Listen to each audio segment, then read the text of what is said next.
현재 어도어 측에서 전속계약이 유효하다는 확인 청구 소송을 제기를 한 상태인데요. 우선 입증 책임의 문제가 있습니다.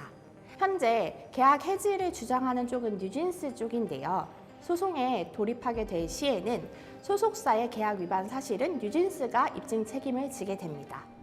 네, 오늘은 뉴진스 전속계약 해지 기자회견 관련돼서 이야기를 해보려고 합니다. 뉴진스 계약 해지 선언으로 이제 K-팝 업계가 시끌시끌한데요. 요 몇 달 사이 이제 발생한 뉴스들을 보고 있으면 이제 어도어랑 뉴진스는 이미 돌이킬 수 없는 강을 건넌 것 같습니다. 네. 그래서 둘 사이의 다툼은 민신 전 어도어 대표와 이제 하이브 사이에 갈등도 얽혀 있어서 굉장히 복잡한 양상으로 전개가 되고 있는데요.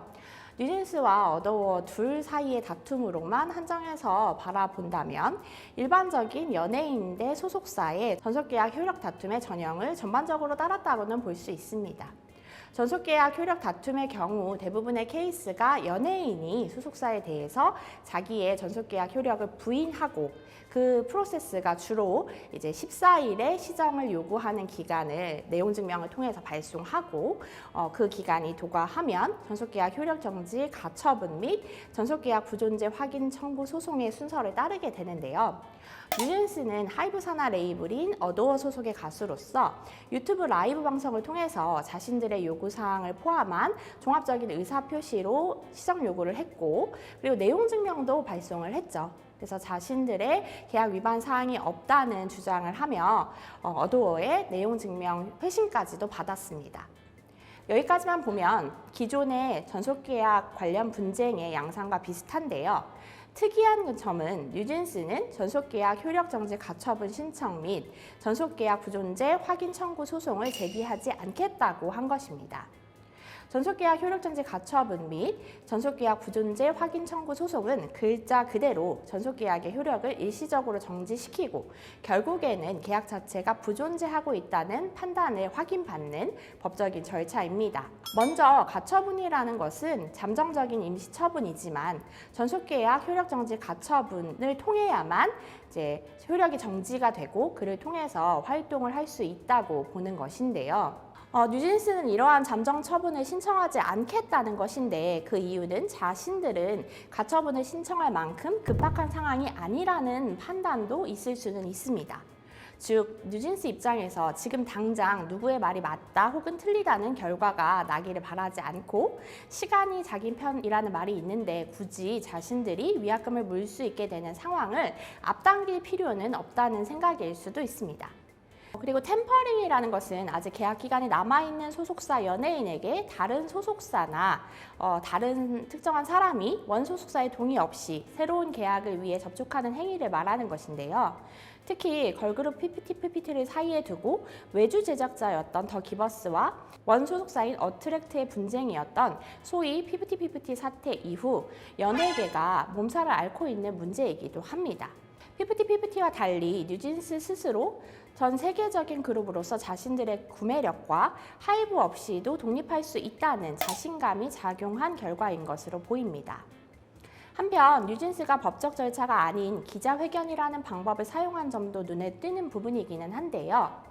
민희진 전 대표의 긴급 기자회견이 다소 정신없고 우스꽝스러운 분위기도 있었지만 사람은 미워할 수 없었다 라는 우호적인 여론이 조성된 바가 있었는데 이 때문인지 지난 11월 20일 민희진 전 대표의 인스타그램 어도어 퇴사짤 역시 이미 인터넷에서 밈화되어 사용되고 있습니다. K-팝의 경우 팬덤의 영향력이 절대적이며 이들을 어떻게 활용하는지가 마케팅에 있어서 중요한 지점인데 K-팝 스타의 경우 이미 우호적인 팬층이 형성되어 있어서 기자회견을 연다면 기자회견의 분위기를 유리하게 이끌어가기 용이하고 이러한 것을 통해서 여론을 우호적으로 쌓을 수 있다는 생각을 한 것도 같습니다. 현재 어도어 측에서 전속계약이 유효하다는 확인 청구 소송을 제기를 한 상태인데요. 우선 입증 책임의 문제가 있습니다. 현재 계약 해지를 주장하는 쪽은 뉴진스 쪽인데요. 소송에 돌입하게 될 시에는 소속사의 계약 위반 사실은 뉴진스가 입증 책임을 지게 됩니다. 이를 통해서 계약이 부존재한다는 확인을 받는 것이죠. 현재까지는 하이브의 문건 유출 등 여러 가지로 뉴진스에게 유리한 정황이 있다고 하더라도 계약 해지 사유는 사소한 계약 위반이 아니라 서로 간에 중대한 계약을 도저히 유지할 수 없을 정도의 사유가 있어야만 한다는 것이 법조계의 견해이기도 합니다. 상대방이 이러한 계약 위반을 수인할 수 있는 사유냐 아니냐 하는 정도의 차이이고 판단의 문제이기도 합니다.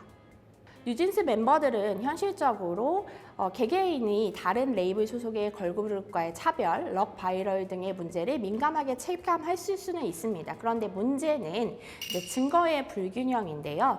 증거로 남겨놓는 것들을 객관적으로 법원에 제출해야 하는데 대부분은 하이브 문건 혹은 어도어의 문건일 것이라서 이러한 부분들을 수집하고 제출할 수 있느냐 이런 입증의 문제도 역시 남아 있습니다. 제가 다른 인터뷰에서도 말씀을 드렸는데 사실 저는 지금 뉴진스가 어도어에 남는다고 해도 그리고 어도어에서 지금은 어쨌든 나가겠다고 이야기를 해서 독립한 상태로 인스타그램 계정도 개설한 상태이긴 한데 이렇게 행보를 한다고 해도 어느 쪽도 리스크가 있는 상태라고 생각은 합니다. 당사자들이 리스크가 없는 상태는 둘 중에 어떤 것도 아니기 때문에 결국에는 본인들이 가장 어떻게 보면 리스크가 적은 쪽 내지는 본인들이 하고 싶은 쪽으로 선택을 한 게 아닌가 싶어요. 그래서 이렇게 독립해서 나간다고 한다면 결국에는 해지는 되지만 위약금은 낼 수 있는 상황이 될 것이고 봐금이 정말로 그렇게 산술적으로 계산한 것처럼 6천억 원이 될 것이냐 이것은 또 다퉈봐야 될 부분이라고 생각이 들고요. 위약금이라는 게 조정이 될 수 있는 부분도 있기 때문에 그렇게 큰 금액을 법원이 과연 인정을 할 것인지 다른 여타의 위약금에 비해서는 큰 금액이 나올 수도 있지만 그렇게까지 인정을 할 것인지는 좀 지켜봐야 될 것 같긴 합니다. 저는 일단은 지금 상황에서는 민 전 대표와 하이브의 분쟁과 어도어와 뉴진스의 분쟁은 좀 분리해서 봐야 된다라고 생각을 하고 이제 이 부분에 대해서 뭐 템퍼링이라고 인정될 만한 확실한 부분이 있지 않다면 이제 멤버들이 이야기하는 부분에 대해서 어쨌든 하이브나 어도어 측에서 입증을 또 템퍼링이 맞다는 부분에 입증을 해야 되는 부분이긴 하거든요.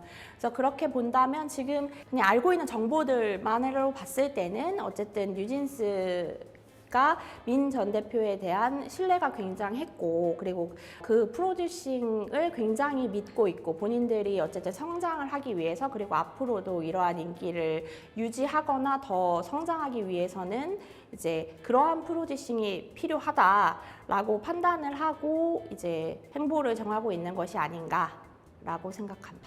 시청해주셔서 감사드리며 궁금하신 내용이 있으시면 댓글 또는 아래 하단 링크로 연락주시면 자세한 상담 도와드릴게요. 여러분의 구독과 좋아요는 저에게 힘이 되는 응원입니다.